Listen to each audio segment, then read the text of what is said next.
And here they come.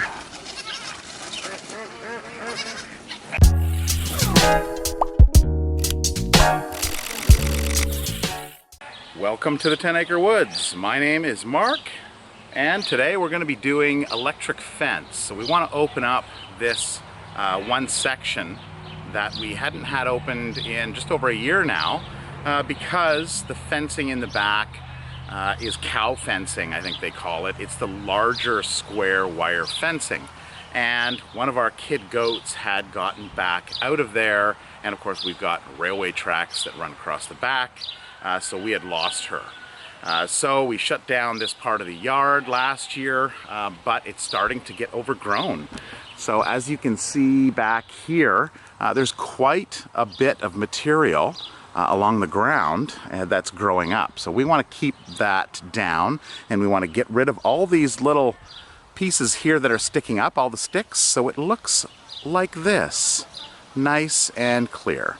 And then we just made piles here of the material, which we could burn later, but it's a great place for animals to hide out, natural animals.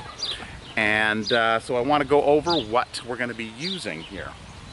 So if you're installing your electric fence, you want to get some wire, of course. So this here is, I believe, what is it? It's a 1/4 mile. So I've got 2 of these. I won't need too much of that. Now, if you have that spool, they're pretty heavy. So you want to make sure that you have something, a piece of copper pipe or anything that you can put onto it that you can pull back on and it'll reel on. It's very bad for your fingers if you stick your fingers in that hole, so you'll definitely need something. I think last year I used a peg. It's a little small. Copper pipe would be perfect for that.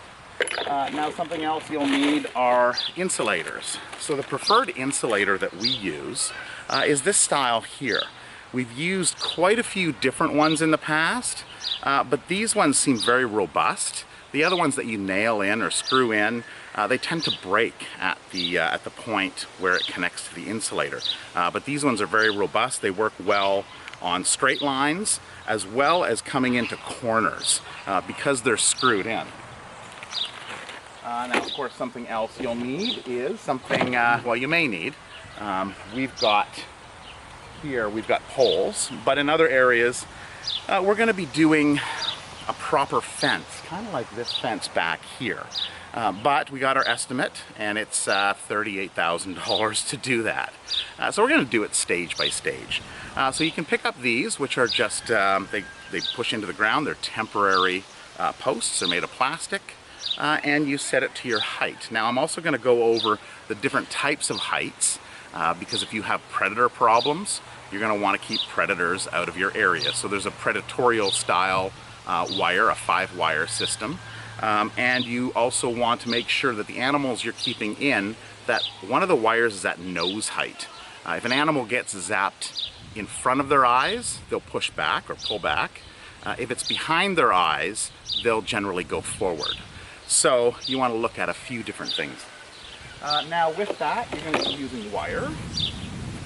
And with the wire, oh, I got it right here, is you're going to need some pliers. Pliers, side cutters. This is a combo, so it has the side cutter right there built into it, and you're going to need the pliers to pull back and to twist it. Ideally, if you're doing a fence repair, you should have 2. So you can pull one in, you can loop it over, feed it through, and possibly gloves as well. So I've mastered it with just one set of pliers. I'm not going to be doing, I don't think, any repairs. I'll be doing some replacement. So the area that we're going to be taking care of, well, of course, you'll need an Energizer box too. So our Energizer box is right over there in that little locker that we built. So I'm going to have to run underneath here because I'm going to be putting a gate in here, and that's going to be the access coming through. Now the area in need is the fencing goes back, and then it kind of stops back in that area, and then it's blank to almost to the corner. So I'm going to be working on that area, and let's go back and we'll get started.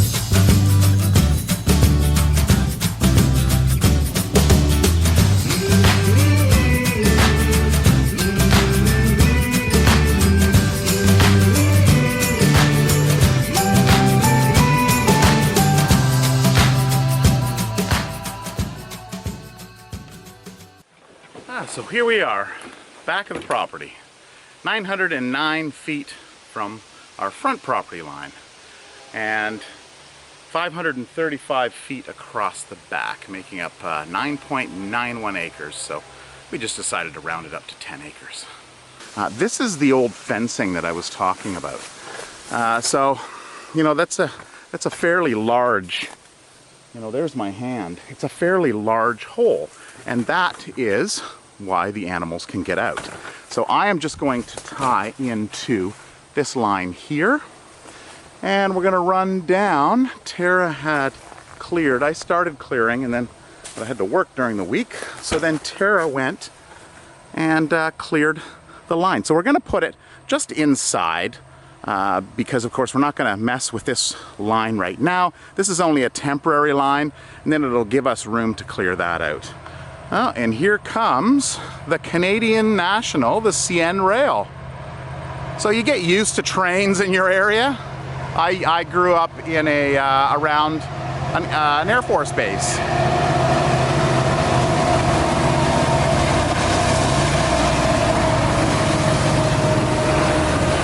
As the train was going by, I went and I put my first anchor in here. Now you might say, oh, you're screwing into a tree. I have never lost a tree due to installing these. And of course, these oak are very robust. So they're, as long as the bark's intact is the main thing. You'll find that if rabbits chew around, especially apple trees, they can kill it pretty easily. So this is the type of anchor I used to use at endpoints as well as at corners. And as the tree grows, it can snap, and this can grow into it, strangling the tree. So I've kind of moved to this style here. And then there's the other style. You can see the two screws in here, but that's snapped off, and they're not really meant for endpoints. So then I've just screwed these in. Now this wire is live, so I'm not going to touch it right now. This I just kind of threw on. It's of course not live. It's just kind of deceiving the animals, and it's worked. But what I'm going to do is I'm going to run it from here, and I'm going to find my line down. So there's the tree here, which I'll probably screw another anchor into there because it's probably going to touch, and then I'll carry on right down to the end. So I'm going to get my spool, and we'll start on that. Okay, so I've got my rod, I got my pliers, and I got my spool. So you find your end here. Might need the pliers. Unhook it. And a lot of people hook these up. Well, they don't really follow the directions. So I'm going to put this down. And you want to make sure you have a good anchor point at the end. And it can be a little time consuming, but this is the way it's done. So you go through, and then you want to get enough wire here so that you're able to pinch it over like this and then wrap it around. Now when you wrap it around, you want a nice tight wrap, and this is where people tend to, you know, cut corners and cheat. So you want to just keep on going around. A nice tight wrap.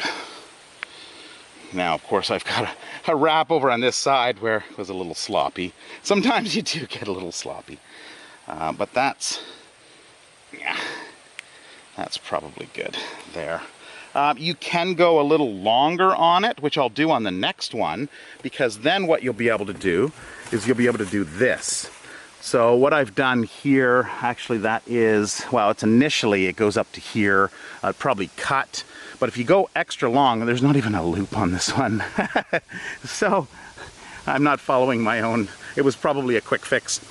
If you go extra long, you have a tail that'll come up to tie into this one, so you can ensure that if a line breaks somewhere, there's another one right there, if a line breaks somewhere down the line, the other lines are going to be energized because they're going to not have one source of connection. So you always want to make sure you have that backup. Now I'm standing here in line looking down, and I want to make sure that I'm on the proper side of the tree. So it looks like I'm going to connect to this tree, and then I'm going to go straight down, and I'm going to stay on the right of the trees. And that should do it.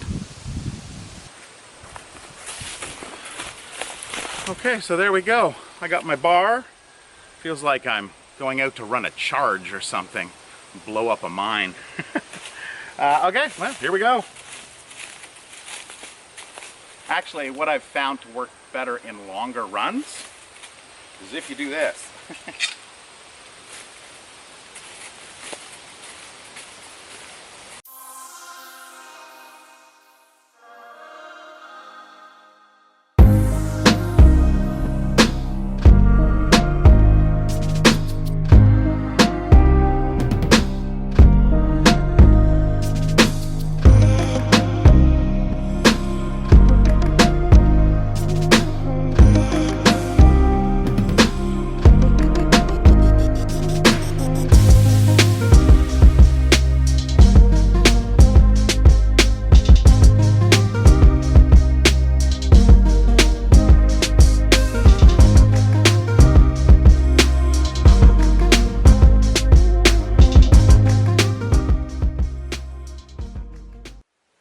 Here we go. I think this tree is going to be my anchor point. This is the old fencing that just still goes down over there. So it just gets attached to that small little tree right there. So I think I'm going to bring up attached to this one. I'm going to redo these ones and change it. This is the corner here. Now the corner is, I don't really have a great anchor point. I ran this line, which is along and you can see that straight line. Look at that straight line. And that's because we're going to run a wire first, tighten it up, and then we're going to put the poles in line with that. I like straight lines. Here's the old fence over here. So this is pretty much the same kind of, there's just a little boundary in here, which can help with predators as well. But what I did is I just tied on to this one. So I'm going to change it up, and I'm going to take it from the corner to that tree again, and that'll be my anchor point for the two. Okay, so the height of my line is going to be the top part of this post. So if I shove that spike into the ground, I know that it's going to be right here. So this is where I'm going to put, making sure that it's equal distance and it's not going to interfere. Now, another tool that you may want, that I was contemplating on bringing, was a drill. So you can drill just a little pilot hole. I know this will eventually go in, so I'm not too concerned. Okay, so now let's just grab the spool, bring it a little closer. I'm not going to cut it at this point. I'm going to use the spool as an anchor. I'm also going to lift it up, pull it nice and tight, and then over. So now it's fairly tight. Now I'm going to take this and I'm going to go halfway down, and I'm going to put this in the center just to give it that support. Then I'll give it a final tighten, and then we should be good.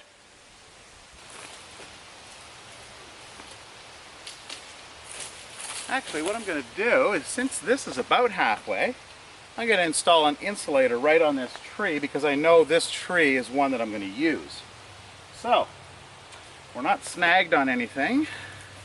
So again, push this down. And I just happened to have brought an extra insulator. Okay, so this is then going to go right about here.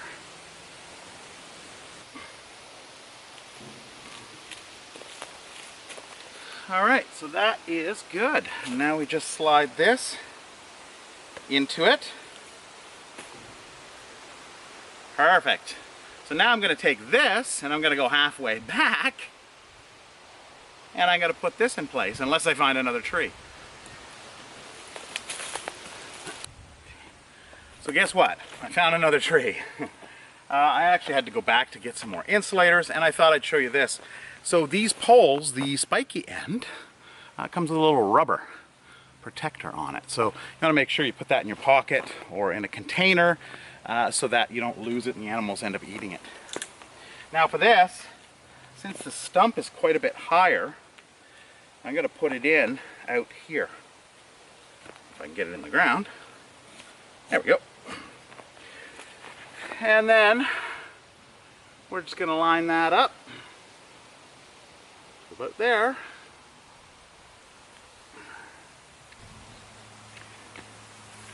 And the wire then goes in. There we go. So I'm just going to do the same thing. I'm just going to kind of work back and forth. I see another tree back there. That looks like another candidate. And once I have all my trees kind of hooked up, then I'll put these guys in line to take up the slack, and then I'll go back to that end and do my final tighten, because then I'll be able to pull out the rest of the slack on it. Last one. Okay. And down. And hook in. So, they are 10 feet apart, and they're in a nice straight line. I guess that's my attention to detail, or I guess they call it OCD. So now that it's all the slack's been taken off, and it's actually pretty good. So I'm just going to tighten it up at that end. I am going to cut it off, and then I'll have my next one. So the next ones are easy. Of course, I would just take and measure off of the tree the height I'm going to go. Now I did mention about different heights of fences. So there's a predatorial or a 5-wire fence. We're just going to do a 3-wire fence. We're going to have one low for the kids, one about nose height for the goats and the sheep, and then we'll have another one at the top. Now, predators is a 5-wire, and I'll throw up a diagram of that right here. And it's just the different styles of fencing. So if you have a lot of predators in your area, put the 5-wire predatorial fence. There may even be a 6-wire. But there's lots of slots for wires, so you can go to town. That's it. Man, you'd think I lived in a jungle. Okay, so this is Canada, and no, we don't have snows, and we're not living in igloos. It is hot and humid. So this is the summertime in Manitoba. All right, so what I'm going to do then is I'm going to go in. I'm probably going to change, get a nice drink of water after I tie that one off, and then the girls should be finishing up in 45 minutes what's called open farm, so that we've got a bunch of visitors up on the farm checking out the new pond, which I'll show you in a bit as well. And that closes up at 3 o'clock. So then we'll come out and we'll finish this off. I think I've done the hard part, the lining up and getting everything in. Now it's just a matter of running the wire. It's a new day because we were finishing up out there last night and it started to rain. And it was too late. All the goats and sheep went inside like they do whenever it rains. They go under shelter. So I'm going to take this opportunity to, over there we have a goat yoga session that is going to start. So they're just all gathering on the other side of that tree over there. And they're going to be in the area just on the other side of the fence doing some goat yoga. And all the animals will be in there. So I'm going to take that opportunity to disconnect this line and hook up the other one. Now I wanted to just go over something here. So that reads It's reading 17.4. It should be reading 19.9. So that's 19,000 kilovolts. So I've got a little bit of a draw somewhere on the line. So what I'll do is I'll walk the line, take a look at it, and make sure. So I'm not going to disconnect that quite yet. I am going to wait for the action to happen, and then I'll disconnect it.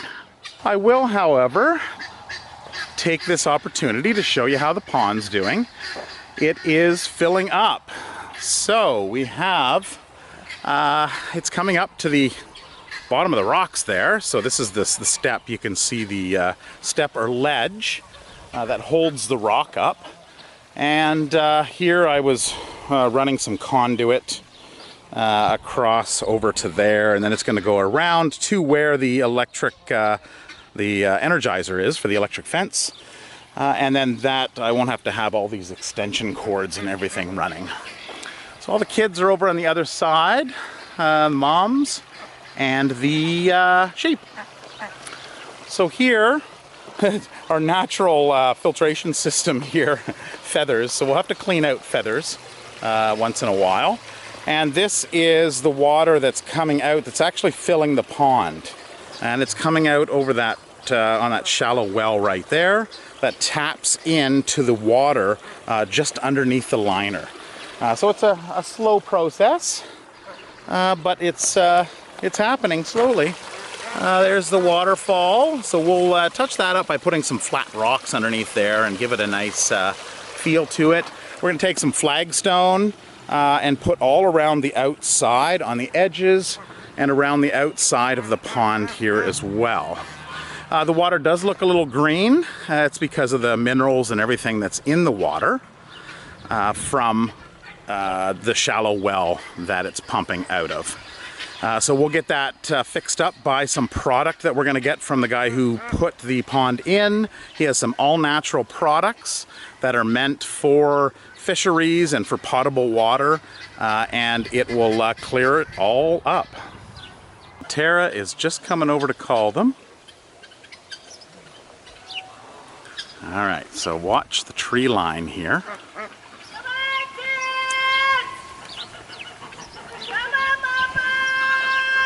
And here they come.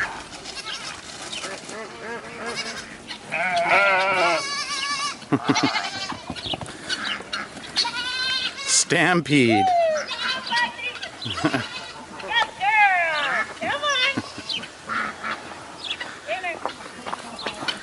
And that's how we call them in. So we're going to let them do their session here. And we're going to go and disconnect the fence line. I'm back at the corner, and I just finished hooking up the line, and I just thought of something. Yes, I did get a haircut. Thanks for noticing. I was editing last night the first half, and I noticed, geez, look at that scruffy guy. I gotta clean up and look a little respectable. So I went in and got a haircut today, so there you go. So that's why I look like a different person from yesterday. Okay, here we go here. So this is what I've done. So this is the old line, and it comes into the new line. So what I've done is I've hooked up here as well as down here. So it's always good to get a couple points of contact. Just in case, I mentioned this yesterday, earlier in the video. You know, I've got a line here coming down. Not a great line, but it's coming down to there. And then I've got another line coming down to here. And I've also done the same thing down further, just to make sure that all lines are energized. Now, you may also notice that I have done a 4-wire system. So I talked to Tara about it, and she was like, no, we need to have a 4-wire system here. We lost one of our kid goats last year who wandered up onto the tracks through that, as I mentioned earlier in the video. So she just wanted to make sure that it wasn't going to happen again, and this side of the fence, the back section of the fence, was extra protected. So I'm going to walk down. I'm going to walk down to the far corner and take a look and make sure that's all hooked up, and then I'll walk down the front. Coming up to the area around our play structure, so the house is just back behind those trees right there. This is a spring gate. Now I did mention to Tara that maybe we should put another spring on there a little lower, because this was the horses. But they tend to be good with this fence. Plus, worst case scenario, they end up eating grass around the play structure. They're not back on the tracks, and they're not up on the highway. So these are great gates. So you simply just disconnect it from here, and you pull it back, and away you go. And that's how that works. Now, this is hooked up via an insulated line, which doesn't really have to be an insulated line, as long as it's not touching anything, and hooked up to here. So we've got one down there and one there. And this one here actually goes underneath the ground. Because it's insulated, it won't ground out. So we can disconnect both of these lines, and it's still going to be energized from point A to point B underground. So here we are here. Now down here, this is a spool. Well, not that orange stuff. This is a spool. I don't have a whole lot of it, but if you look at the end of it, you can see it's a really thickly insulated. Thickly? Is that a thing? It's really, it's got really thick insulation around that wire. So it insulates from the ground, so you can go underneath for fencing. Now, where's my plug? So this is, I just built this little box. It's like a little locker. And we're going to see what we have. Plug that in. Okay, 19.4. Yeah, so everything looks good. 19.4, 19.4, pretty, 19.5. So that's 19,500 volts. But it's got very little amperage. So it's going to shock you, as I mentioned, but it's not going to kill you. Oh, 19.9, 19.7, so we're good. If it got down to 12, 10, there's something on the line, obviously, or it just rained. And this will shock through heavy weeds and heavy grass, but if it's wet and it draws all down the line, you get a big drawdown on the entire system. So that number will cut back. All right, here we go. We're opening it up. Look, it's open. Come on, kids. Come on. Come on, kids. Freedom. Freedom. Oh boy, it's not on. Oh, it's not on? Okay. It's on the ground. Freedom. Go clear. You didn't give me enough chance to hook it back up again.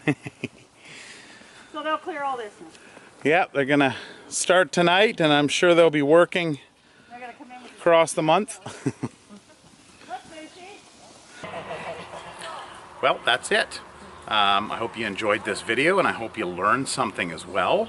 If you have any questions, you can leave them down below. I know there's a lot of people that are looking for property, people that have bought property, people that have dreams of buying property. If you have any questions about this or any other topic that we cover, please drop us a line, leave it in the comments below. Check us out on Facebook. There's a lot of information on Facebook as well. And you can send us a message on Facebook, and Tara mans that. She's the Facebook guru, and I'm kind of more the YouTube guru, although we kind of switch here and there. But again, I hope you enjoy this video, and any questions, please leave them below. And until next video, take care and have a wonderful week. Bye-bye.